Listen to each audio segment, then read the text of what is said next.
आफत की latest episode में आप लोगों ने देखा कि जो वरीशा है उसने बिजनेस ज्वाइन कर लिया है मुख्तार का, और उसके बिजनेस ज्वाइन करने की वजह से वहाद जो है वो काफी ज्यादा अपसेट नजर आएगा। आने वाली एपिसोड में आप लोग देखोगे कि जो वरीशा है उसके बिजनेस ज्वाइन करने की वजह से घर में सेलिब्रेशन होगी और महक जो है वो सबको मिठाई खिला रही होगी और मुंह मीठा करवाएगी, और वहीं पर वो मेहरुनिसा को बात भी सुना देगी। वो बोलेगी कि मुख्तार भाई, आपने वरीशा को ऑफिस में रख कर बहुत अच्छा किया, उसको एक नई जिंदगी दे दी, लेकिन यहाँ पर तो कुछ लोग ऐसे भी हैं जिसने जीना महाल कर दिया था वरीशा का। असल में ये बात उसने मेहरुनिसा और वहाज को लगाई है। दूसरी तरफ जो वहाज है वो वरीशा के ऑफिस ज्वाइन करने की वजह से बहुत ज्यादा अपसेट है। जब वो घर जाएगा तो शिफा के साथ तल्ख लहजे में बात करेगा और काफी ज्यादा गुस्सा शिफा पर कर देगा, जिसकी वजह से शिफा जो है वो खुद अपसेट हो जाएगी और अपसेट होने की वजह से वो मेहरुनिसा को कॉल करेगी और तब उनको बोलेगी कि बड़ी मम्मा, आज पहली बार वहाज का ये चेहरा मैंने देखा है और वहाज ने इस लहजे में मुझसे बात की है। तो वहां पर मेहरुनिसा जो है वो शिफा को सारी बात बता देगी कि असल वजह क्या है जिस वजह से वहाज इतना गुस्सा कर रहा है।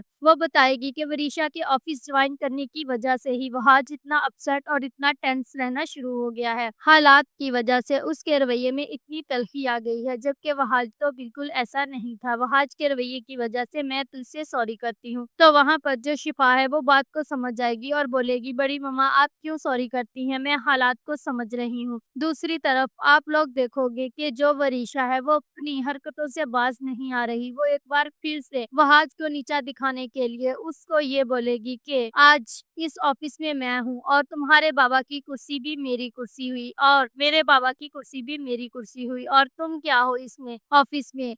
तुम्हारा एक छोटा सा ऑफिस और एक छोटी सी कुर्सी, और तुम कुछ भी नहीं कर सकते अब इस ऑफिस में, और ना ही तुम्हारी कोई हैसियत रह गई है इस ऑफिस में। अब जो वहाज है वो बहुत जल्द दानियाल और अपनी मम्मा के साथ मिलकर वरीशा और महक का चेहरा सबके सामने लेकर आएगा। अब जो वरीशा है असल में उसको दानियाल भी वहां पर नहीं चाहिए, और अब वो मुख्तार को कुछ ना कुछ बोलकर दानियाल को भी ऑफिस से निकलवा देगी, क्योंकि वो नहीं चाहती कि कोई भी खतरा जो है वो उसकी तरफ आए और उसकी सच्चाई सबके सामने है। If you like this video, subscribe my channel for more update.